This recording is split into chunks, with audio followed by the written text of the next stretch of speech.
Friends, my Pacific wall में आप सभी का स्वागत है। फ्रेंड्स, आज की वीडियो में मैं आपको दुबड़ी साते व्रत की कथा सुनाऊंगी। अगर आपने आठे के दिन ये व्रत किया है तो दुबड़ी आठे व्रत को भी यही कथा सुनी जाती है। तो चलिए कथा शुरू करते हैं।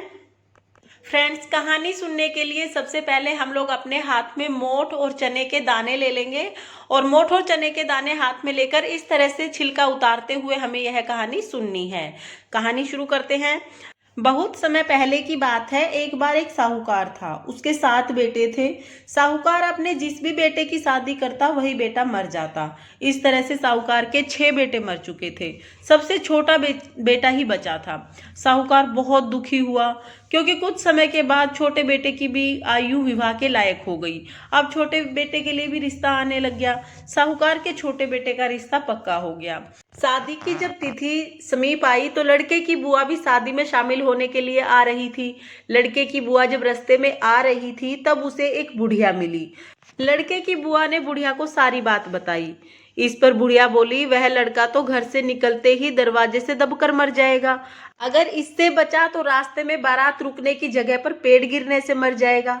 अगर यहाँ भी बच गया तो ससुराल में दरवाजा गिरने से मर जाएगा। और अगर यहाँ भी बच गया तो विवाह के मंडप में 7वें भंवर के सांप के काटने से मर जाएगा।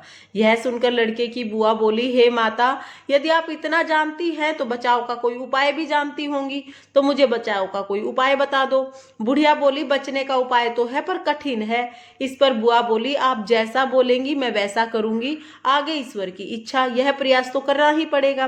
बुढ़िया बोली, जब लड़के की बारात विदा हो तो उसे पीछे के दरवाजे से निकालना, किसी वृक्ष के नीचे बारात को रुकने नहीं देना। ससुराल में भी पीछे के दरवाजे फुड़वा कर जयमाला करवाना और फेरों के समय दूध लेकर बैठ जाना।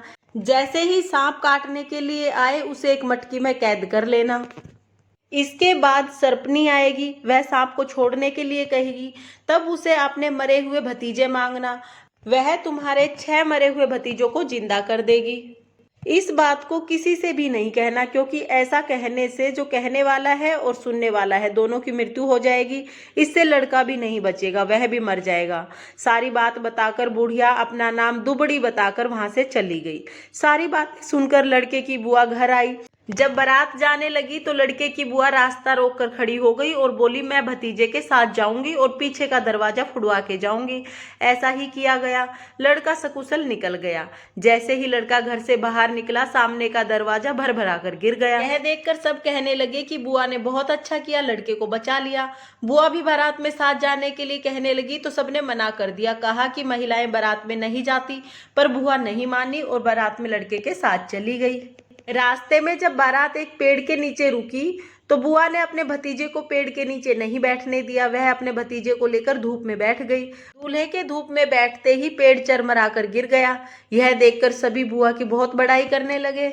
जब बारात ससुराल पहुंची तो बुआ ने लड़के तथा बारात को गृह प्रवेश पिछले दरवाजे से करवाया।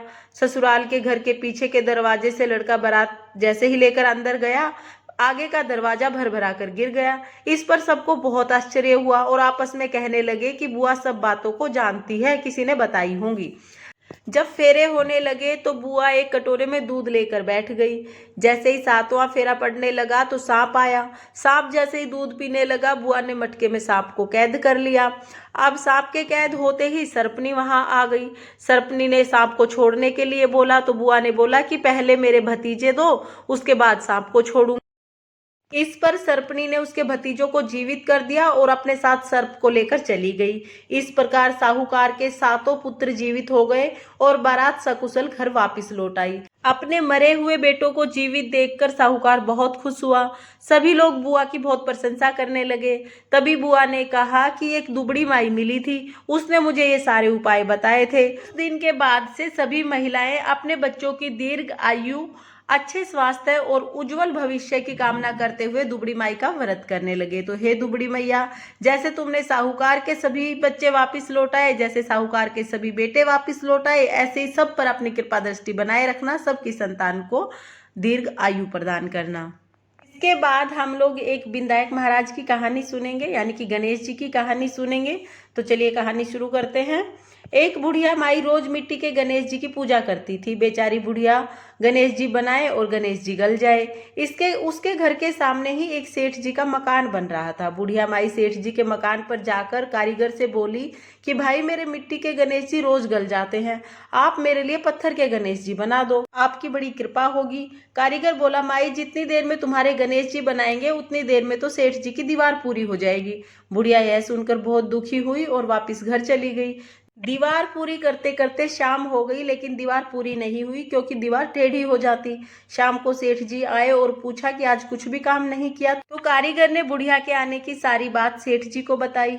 तब सेठ जी ने बूढ़ी माई को जाकर कहा माई तुम हमारी दीवार सीधी करा दो, हम तुम्हारे लिए सोने के गणेश जी बनवा देंगे। गणेश जी ने यह सुनते ही सेठ जी की दीवार सीधी कर दी। सेठ जी ने बुढ़िया माई के लिए पूजा के लिए सोने के गणेश जी बनवा कर दिए। हे गणेश जी महाराज, जैसे आपने बुढ़िया पर अपनी कृपा बनाई वैसे ही इस कहानी को कहते सुनते हुकारा भरते सब पर अपनी कृपा दृष्टि बनाए रखना। इस तरह से हमारी कहानी पूर्ण हो जाएगी। कहानी पूर्ण होने के बाद जो हाथ में चने लिए थे, ये छिले हुए चने और मोठ हमने जो भी ये मटकी बनाई है इनमें रख देने हैं, यानी चारों कोनों पर एक एक मटकी बनाई है और एक बीच में बनाई है। सभी में हमें मोठ और चने डाल देने हैं। कुछ चने हमें पानी के लोटे में डालने हैं और उसके बाद हमें अर्घ देना है। तो फ्रेंड्स, अगर आपको वीडियो पसंद आई हो तो वीडियो को लाइक करना और मेरे चैनल माई पैसिफिक वर्ल्ड को सब्सक्राइब करना। देखने के लिए बहुत बहुत धन्यवाद। राधे राधे।